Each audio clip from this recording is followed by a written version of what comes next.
You listen to the Sky News idiots and dickheads like Ricardo Bosey and Graham and all them other idiots. But you don't go and find out what's really going on. You don't go and actually listen to somebody that you might not agree with because, it might make you have to question yourself. It might mean stepping out of your echo chamber of bullshit. I'm not saying you should vote for anybody else either. I'm saying walk the hell away from everything. But if you get Pauline in, right, there's a saying with the black people in America, right? The house slave sure has it better than the field slave, and the house slave ain't exactly friends of the field slave. The house slave will turn on their own people just to stay in the house.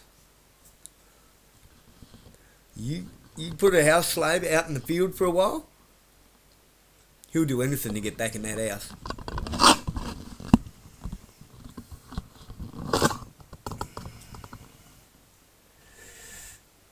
Which is us. By the way, we're the slave in that scenario. They're going to put the house slave out in the field for a while so that we'll beg to come back into the house. In other words, vote for the devil that we wish we don't have already. Vote for the devil that we knew. Still choosing evil. Hi everyone, Harry here to talk about a really grandiose and alarming plan by ICE to spend $33.8 billion to build a whole series of humongous sort of supermax detention centers for all the deportees they plan to pick up. All right, first, $33.8 billion. It's, the figures that are thrown around from government, billions, trillions, millions, make it hard to actually compute, but this is a lot of money for a lot of buildings. Right, okay. Now this adds credence. This makes sense. We'll come back to this. Hang on. Where are we? There's a lot of American history.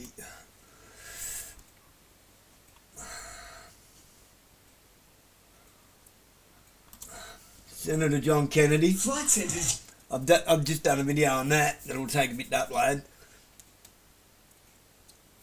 But must see. Senator John Kennedy makes earth-shaking announcement. You won't believe this.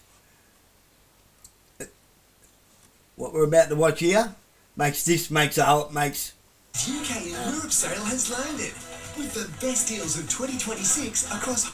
Mr. President, I ask for an additional 15 minutes to make my remarks. Without objection. Well, I'll let this start, and then I'll go to the other video, and you'll see how they fit together. Thank you, Mr. President.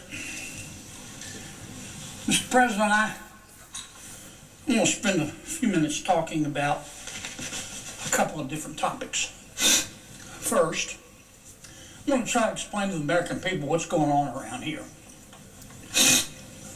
What's that? You crying or something? Let's get all upset about not being able to torture people. Some people are going to try to tell you, American people, that what we're engaged in is a rational discussion of how to use scarce taxpayer dollars to fund the Department of Homeland Security. Now, that's not true. Wish it were. The Department of Homeland Security is about to shut down. We don't know how to get it back open. What does that mean? It means ICE will be shut down. We've got some ideas about how to keep it operating. They have enough money. It means TSA will be shut down. They're not going to be paid. That'll impact airport What a travel. slob. Coast Guard be shut down. FEMA, God help us if we have a natural disaster, it'll be shut down. Ha! Good thing. So he might work for BlackRock anyway. What's about to happen is top of the list, king of the hill, number one, stupid. And it's happening just not because of policy. It's happening because of raw gut politics. If you could see what I see, your gag reflex would be permanently triggered. Here's what's going on. The Karen wing of the Democratic Party is in control of the Democratic Party. And the Karen wing of the Democratic Party, not all Democrats, but there's clearly a Karen wing. Sometimes I call them the loon wing. Well, get on with it. They have gone to the Minority Leader Jeffries and my friend Senator Schumer and said, don't you vote for that Homeland Security bill. Why? Because the Karen wing of the Democratic Party wants to defund ICE. We're talking about 16 across the country, each of which will hold 1,000 to 1,500 detainees at a time, and another 8 will hold 7,000 to 10,000 at a time and serve as the primary location for international removals. That's point one. It's a huge deal in terms of the scope of construction. Number two, so much of it is being done, and even furtively, by third-party contractors who don't identify themselves, so therefore it kind of can go under the radar in individual states. Just somebody is doing something with this big facility, either building it or converting already kind of shells of facilities, and the states are not necessarily aware of it.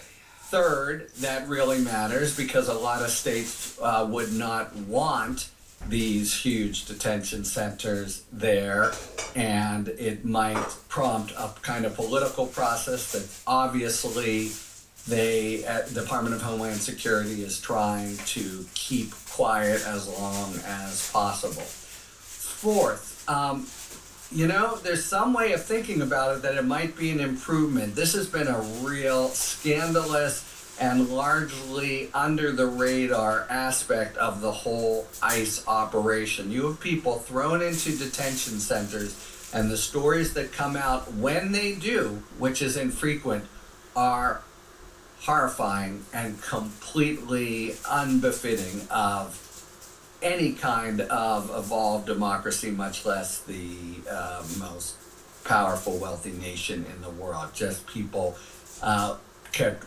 way longer than they're supposed to in absolutely filthy, unsanitary conditions, unable to, overflowing toilets and sleeping on the floor and no showers and literally not enough food. I mean, really, really, really bad. Now, it could be that if they build these supermax things, that there is a kind of move toward professionalism and away from these horror shows, or it could not be. And the question of how to confirm that is tricky in and of itself. Are these just going to be these black boxes where 1,000, 1,500, 7,000 detainees at a time are treated with inhumane conditions? And, think about that in one's backyard.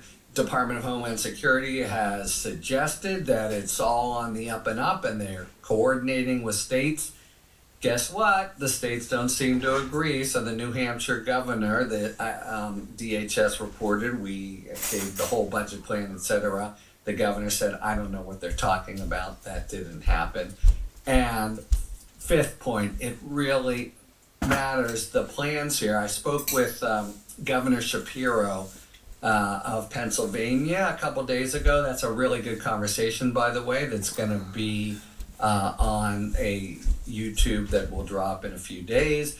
but he said just the water demands of a place like this alone would literally take more than 100% of the county's capacity. So in other words, you put these folks in, and the water for normal people literally is not available. Now there's some vague assurances by DHS they're going to increase capacity, but who the hell knows? And the main point is that states and localities have every reason to fear that in fact that's not happen, and they're just going to build these monstrosities in their backyard that are going to lead to all kinds of environmental and other problems. So they're pretty far along in the kind of solicitation stages and trying to get approvals for many of these. Again, in numerous instances, it's through third-party contractors who are making a mint and are happy to do it. The Department of Homeland Security is trying to say, oh, this is a bonanza for you states. It's going to, for example, they told New Hampshire, where, as I mentioned, the governor said they haven't been accurate about what they've told me, that this will create all these jobs temporarily. It's a little bit like prisons being built in, and a lot of people don't want them in the backyard, understandably.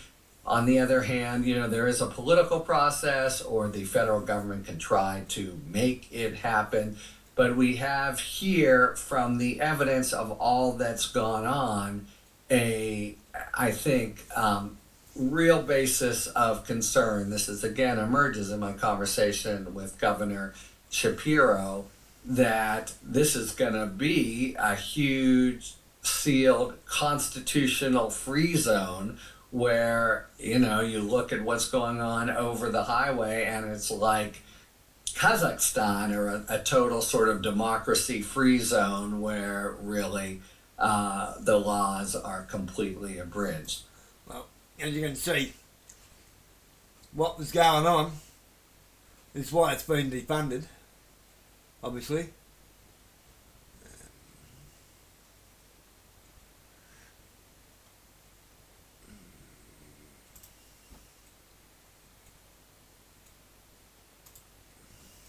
Welcome back to the Dino Vidala Show. Right now, very happy to have Andrea Pitzer back on the show, a journalist, author of the book One Long Night, A Global History of Concentration Camps. She has a newsletter and her book you can find at andreapitzer.com. Andrea, thanks for being back on. Thanks for having me back again, Dean, although unfortunate for the same reason that we have to speak here. It's rare that there's good news on this show in the time of Trump. The only time on Friday we have some comedic segments, so sometimes. Besides that, so, you were on last year, we talked about an MSNBC op-ed you wrote about don't call alligator Alcatraz, call it a concentration camp. So I wanted to start with that. Tell people again, what is a concentration camp? So concentration camp is the mass detention of civilians. So not prisoners of war, we're talking everyday people, not at war. So mass detention of civilians without due process or real trial on the basis of identity. So something about who they are is what makes them a target. So that could be race, ethnicity, religion, political affiliation, and it is almost always done for the expansion of political power and political entrenchment of authoritarian leadership.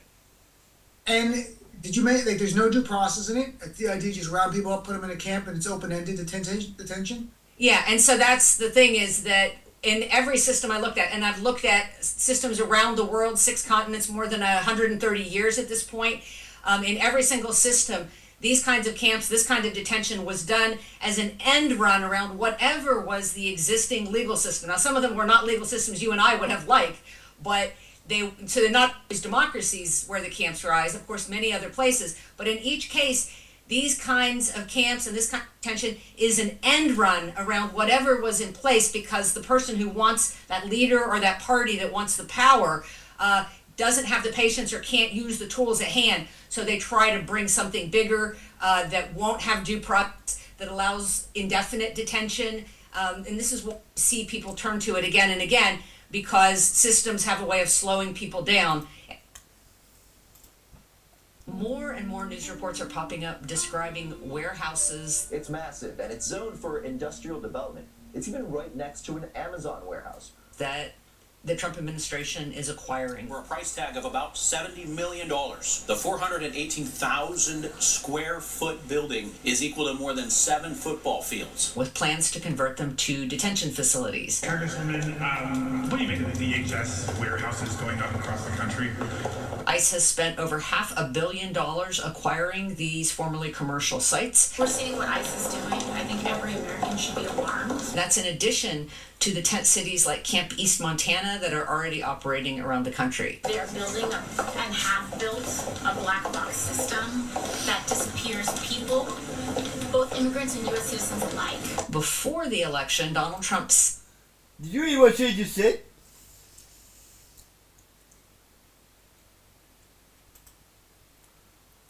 Building and have built a black box system that A black box system that disappears people.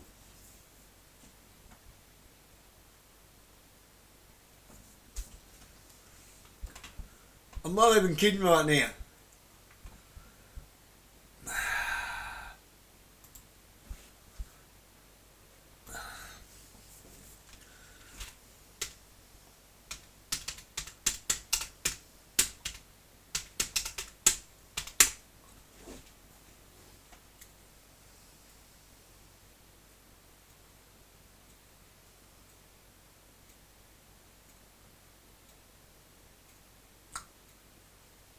Black box. Australia black box.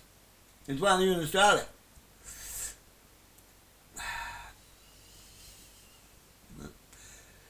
Australia is building a massive black box that will survive after the Earth is destroyed to record what caused the end.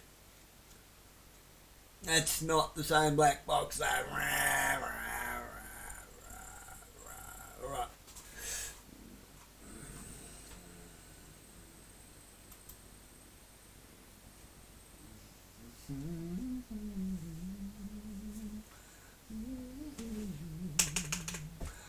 I think you'll find what she means is that thing. They pray to that. They're all Israelis and they pray to that thing. They worship that thing. You know what apparently lives in there? Baal. I'm not even kidding, man. Apparently Baal lives in there. disappears people, both immigrants and U.S. citizens alike. Before the election, Donald Trump said he would deport as many as 20 million U.S. residents. I am your retribution. I am your retribution. We are witnessing the mushrooming of something very dangerous here. People weren't taking it, I would imagine. They couldn't take it. God bless you, Bobby. I hope I didn't catch COVID just there. Whatever noises Trump has made about dialing back after the killings of 2 U.S. citizens in Minneapolis. Well, I haven't heard that, but certainly shouldn't have been carrying a gun. There is no real halt to the ethnic cleansing project. I want to thank Stephen Miller, who's right back in the audience right there. Driven by Stephen Miller. I love watching him on television. I'd love to have him come up and explain his true feelings. And blessed by the president. But maybe not his truest feelings. On the streets, the secret police's tactics from ICE and Border Patrol are becoming more strategic. I have proposed, and President Trump has concurred, that this surge operation conclude. But the overall mission is full speed ahead. We're going to have a mass deportation. President Trump promised that, and we're committed to that. Last April, acting ICE Director Todd Lyons mentioned wanting to run deportations like a business. Mr. Lyons, how many times has Amazon Prime shot a mom 3 times in the face? None, sir. And as most of you know by now, I have done research into concentration camp systems that have existed around the world for over 130 years. Author Andrea Pitzer, who literally wrote the book on the subject. And I've seen that when a government is dealing with avoiding due process for millions of people. Joining me now is NBC News senior Homeland Security correspondent Julia Ainsley. Detaining them, physically breaking them down, and removing them from society. It often comes down to a question of logistics. I've been told they would be mega detention centers, and they want to position them in the south of the country in states like Texas or Louisiana, where they would be close to the airports that deport immigrants. And by the time those questions are the ones that are being asked, a country is typically in a very bad place. The truth is, it takes several years of propaganda, of manipulation of the public, of bending the courts, of weakening legislatures. I've mentioned before that concentration camp regimes in their early stages often make use of large open infrastructure to convert into detention spaces. Dachau was converted from a shuttered factory into a concentration camp in 1933. It's those warning signs and those preemptive things we should be thinking about. Authoritarians tend to seize existing facilities while the government works on building new, more permanent structures. So you'll see stadiums, warehouses, racetracks, and the like commandeered to hold masses of people. We're talking about being able to hold tens of thousands potentially in one area. All over the globe for more than a century, how to detain vast numbers of individuals with the least investment in their care. And of course, there are some concerns about bringing them up to code, how they're going to retrofit them. And often a deliberate desire to harm them has been a key concern of most of the world's worst leaders.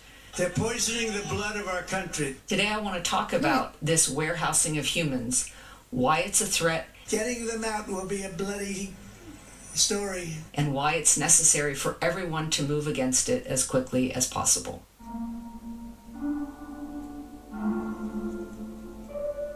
The government has to manage two key things to lock in this authoritarian expansion and be able to get more complete control over the U.S. Two ICE officials who asked for anonymity to speak to Reuters said the agency has been tracking the names of protesters in an internal database for several months. First, it has to expand personnel to grow the numbers of agents in terms of ICE and Border Patrol enough to be able to suppress dissent more effectively.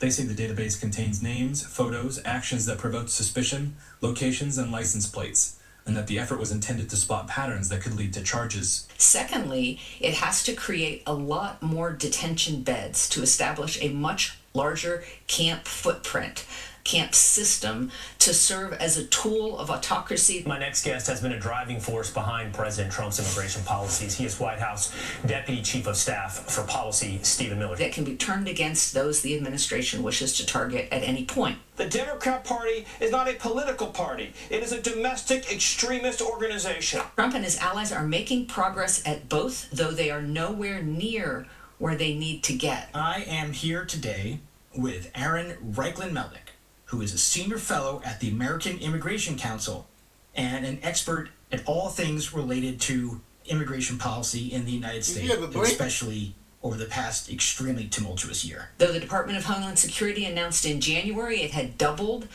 the number of officers and agents from 10,000 to 22,000 during the first year of this Trump administration. I think best comparison is to the massive hiring surge of the Border Patrol during the Bush administration, when about 10,000 new officers were brought on board in a 3 to 4 year span. Now we're looking at 10,000 new officers being brought on board in an 18-month span, or potentially even shorter than that. Those gains were only possible due to the removal of age restrictions and cutting training time in half. They ended up cutting a lot of hiring standards, and they ended up hiring a bunch of people who were manifestly unqualified or outright criminals.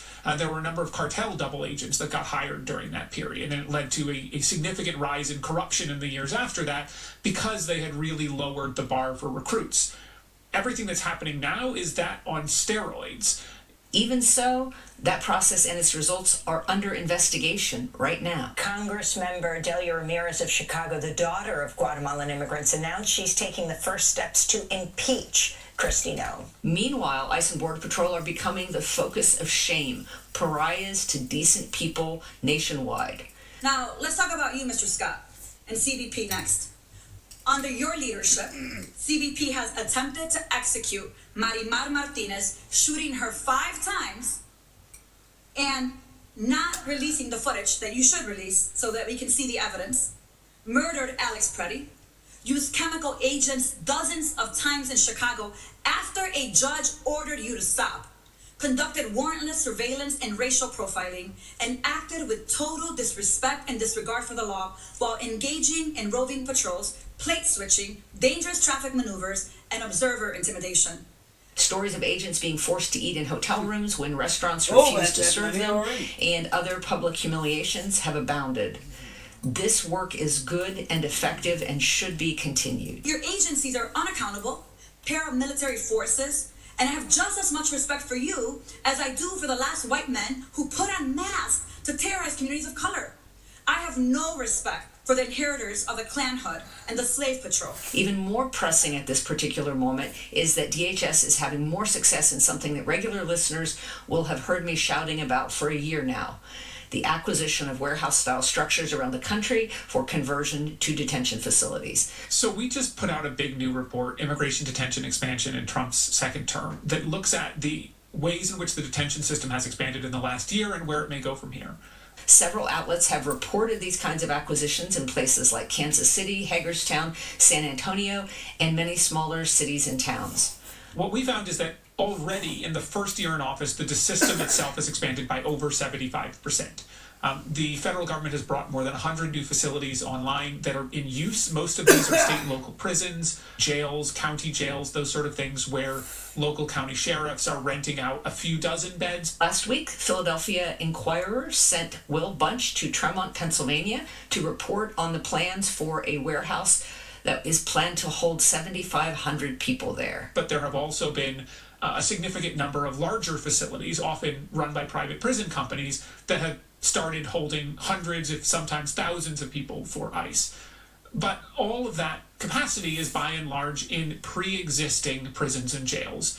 The town itself has a population, as of 2020, of just 1,672 people, which means that the detainees would outnumber town residents by a ratio of 5 to 1. The Trump administration has a new idea, and that is to purchase commercial warehouses around the country and create a new deportation system. Essentially building a federal system rather than a network of contractors that are running everything. Instead, these will be facilities owned by the federal government, but operated by subcontractors, not actually operated by federal staffing. One huge reason that this should alarm everyone in the country is that during the second half of the 20th century in industrialized countries, the push in mass civilian detention was for atomized detention, where people were held in smaller places of confinement, often secretly, then killed, exiled, or released so a new batch of people could be brought in. This was largely in order to be able to carry out state detention a little more quietly and invisibly so as not to draw condemnation from the domestic population or from other countries. But now, the U.S. government isn't even pretending to espouse human rights and democracy. We live in a world in which you can talk all you want about international niceties and everything else, but we live in a world, in the real world, Jake, that is governed by strength, that is governed by force, that is governed by power. These are the iron laws of the world. But are you saying since the beginning of time? That pressure is gone. The shift began early in the 21st century, for the most part, during the War on Terror, when the fig leaf of anti-terror operations led the U.S. to lock up large numbers of people. And that is the model we've seen adopted since by the Chinese government in Xinjiang, by the generals detaining Rohingya Muslims in Myanmar, by India, which has created the country's largest detention center in the state of Assam. Initially, the administration focused on tent camps. And in August, they opened up what is currently the largest ICE detention center in the country, what's known as Camp East Montana in El Paso, Texas, on Fort Bliss, a military base. This camp started in August, holding a few hundred people, and they were literally building the tents as they were already sending people there. And now the U.S. is openly embracing that large detention camp model for those who, by and large, according to its own agency reports, have committed no crime save for crossing the border without documentation. The facility is reportedly in horrific conditions. People there sleep with the lights on 24 hours a day. There is very inadequate care. You're literally sleeping in a giant tent, so you constantly have a very loud noise of the HVAC and the airflow going through. People are not held in individual cells. They're sort of large detained cells. They don't look like a traditional prison. And the food is horrible, the guards are abusive, and the medical care is inadequate. 3 people have already died at the facility, 1 due to reported inadequate medical care. And many who are documented or whose documentation was summarily stripped by this administration are often finding themselves in detention these days as well. And because the conditions of confinement are terrible. And a lot of people are willing to just give up. The fact that the U.S. is currently planning an expansive network of camps holding 5,000, 7,500, or even 10,000 people at a single site is very concerning. You know, Todd Lyons, the acting director of ICE, said at a conference last year that the ultimate goal is to create Amazon Prime, but for people. And that gives you some sense of what they're looking at in the logistics. It is not just part of the larger shift made possible by the war on terror, but when you consider the number in the tens of millions that the administration is promising to detain or deport, and when you look at the network of planned facilities that we already know about, what we're witnessing is the express repetition of a project on the scale that only the very largest concentration camp systems in history, Soviet Gulag, Nazi concentration camps, and Chinese labor camps in the People's Republic of China, have attempted. At the end of my statement was, and again, to your point, it was a industry day for AI and efficiencies. But I did say at the end of it, but we deal with human beings, so we can't be like them. And speaking that's the key part that you're leading up. Well, speaking of human beings, how many times has Amazon Prime shot a nurse 10 times in the back? This administration is actively aspiring to a system of that magnitude to reshape society to its racial, political, and cultural preferences for generations to come. Clearly, we need to have in this country exactly what President Trump called for, which is that we need a moratorium on immigration from third world countries until we can heal ourselves as a nation. This is not just a fantasy on their part. It is something for which the administration has already acquired the funding and the means to carry out. Damn straight! It lacks only the personnel. The idea that no one shows up for deportation is simply false.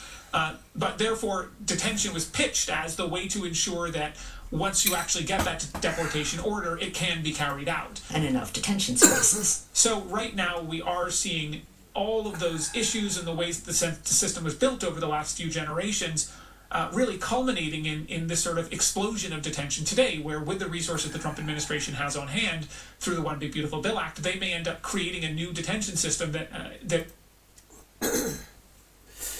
after arrival. I wanted those people who lived in those houses to have done something, to have fought back. But of course most didn't, and doing so eventually became so difficult. The Gestapo was so established and the camp system so entrenched that the hurdles to be able to build solidarity and do any public resistance became extraordinarily high. Any action had a high certainty of torture or even death. If we are seeing a push to build a similar camp system with a similar reach, we aren't yet faced with those same risks, but we need to act. In the written post this week, I've laid out more specifics, but for the podcast, I'll review the general outlines about ways we can take action against what's happening. So I think that where possible, this is also an area where we actually have agency to fight back. A lot depends on what stage a given facility is at. We have power in that because a lot of these warehouses require approvals on the local, municipal, and state level. When possible, localities can preemptively bar all cooperation with ICE and immigrant detention from your community. We have to be vigilant about this. Where negotiations are already underway, you can fight the leases, you can fight the purchases of the facility by getting out the word on the ground and demanding response from elected officials at every level. Deny those permits. If your community doesn't want this in your backyard, you can stop this. You might remember the example I gave last week from Ashland, Virginia. This is conservative Hanover, where voters backed Donald Trump 3 times in a row. Yet there is opposition to his stance on immigration. In which locals managed to discourage a Canadian company from making that facility available in the end to the U.S. government. The board did just announce that they rejected their proposal. You could also use the example of accommodations made for Mississippi to demand similar treatment, as Senator Wicker did. And keep in mind that this might be one arena in which red state residents have particular leverage because Republican officials are the ones most likely to be heard by this current administration. One of my neighbors actually is a Republican, and he said, we need to put our Virginia flags out. You know what? Sic semper tyrannis, thus always to tyrants. So he's got his flag out, Republican, and all the other Republicans on the street are against Trump. Where the acquisitions can't be blocked, communities are finding ways to target the employees and the contractors from security services, food services, and maintenance. Cities, counties, and even states can create local ordinances that make clear that any company providing services to the detention facility cannot get any other municipal contracts, that any state or county licenses may be revoked, and that employees will not be able to work in schools or government positions going forward. About 150 immigrant rights activists packed a Tacoma City Council meeting urging city leaders to take stronger action against federal immigration enforcement. If a given facility comes online, documenting activity at these facilities is critical. The protesters called on the council to denounce ICE operations and shut down the detention center. And keeping up a presence that actively demonstrates local opposition is also important. Demonstrators want city leaders to revoke the business license of the Northwest ICE Processing Center. They say abuses occur inside the privately operated detention center, and outside inspectors have not been allowed inside. Networking with other areas around the country that are similarly affected can share ideas and coordinate strategies to fight this kind of desecration of communities, trying to force them into hosting concentration camps. I think we need to reclaim this term concentration camp for this kind of irregular detention of civilians without trial. In this context, it may be ideal to call them concentration camps consistently. And we need to act before the administration has the personnel in the detention facilities to broaden the scope of its actions. Let me be clear. No child, not Liam Ramos, not Gabby, or any of these children should be used as pawns in Stephen Miller's sick and twisted great replacement agenda. It's up to us to break the administration's momentum on this front. For many, this has been a faraway issue debated completely conceptually in the mind, and a side taken, as one might, for the Super Bowl. I'm a liberal social worker and proud, and my brother's a Republican, but a Republican is different than bad words I want to say about what the leadership is. It's not Republican. It's evil, it's power, it's narcissism, it's on and on. Faced with whole communities being upended by their presence and strong-armed into hosting these camps, there will be many who begin to see the mass deportation movement for what it is, something abhorrent, something truly abominable, and yet something we can stop.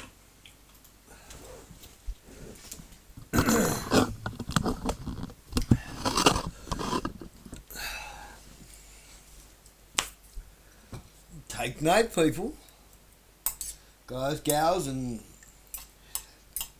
galoshes and ghouls. Oh, God, these noodles are right.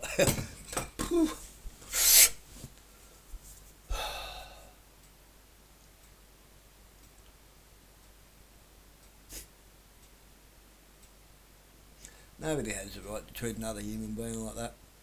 Nobody. Nobody.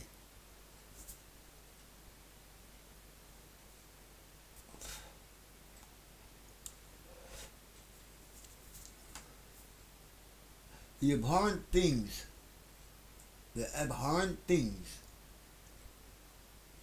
that Israel has done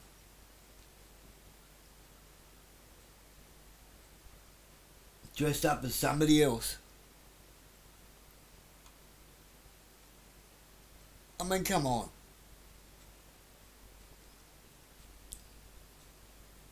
If all Arab nations get along fine with one another except for Israel, and Israel doesn't get along with anyone, do you think maybe the problem's Israel?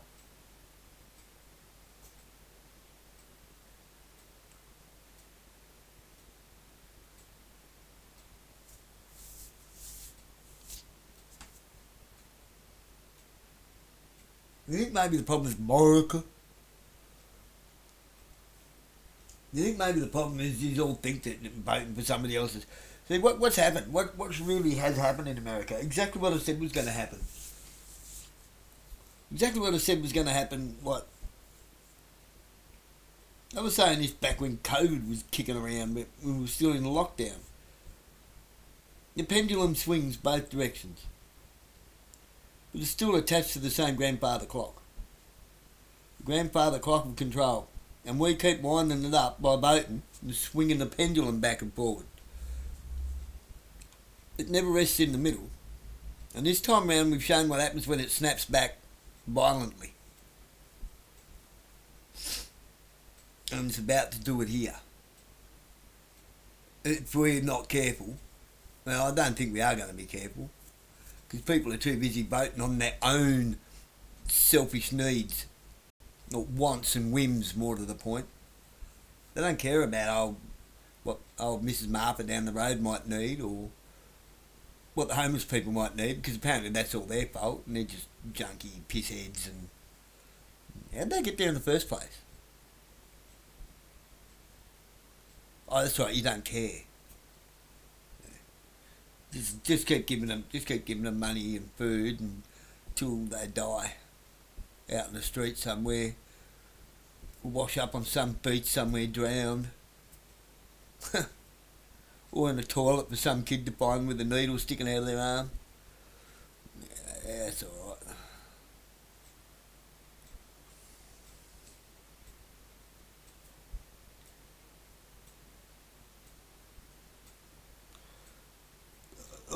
I used to think, I believed the hype for a while. I thought that Alexandria Ocasio-Cortez was stupid. I had someone say the other day, oh, she showed some intelligence, did she? Well, damn sure fucking more than you do.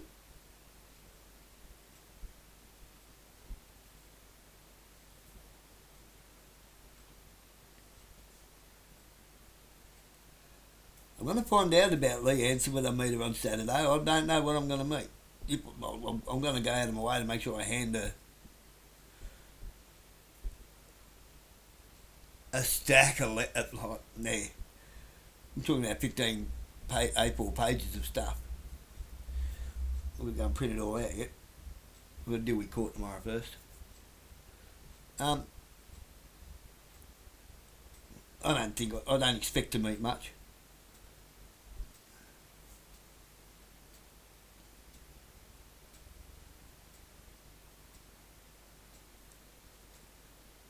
Like Pauline said, she's on her way out.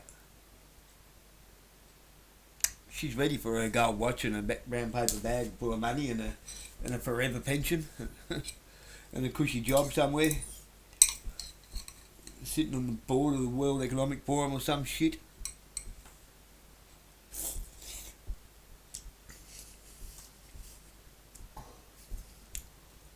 And you'll all be like, oh, we didn't realise.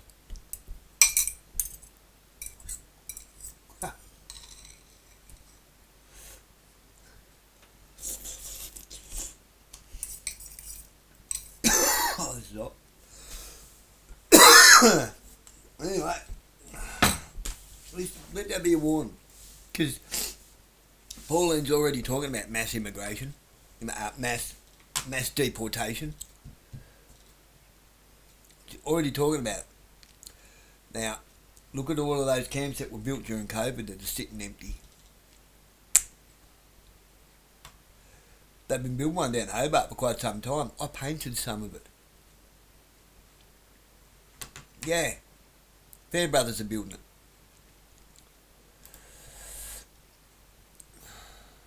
Fair Brothers and down in Elphingston is making a steel work infrastructure.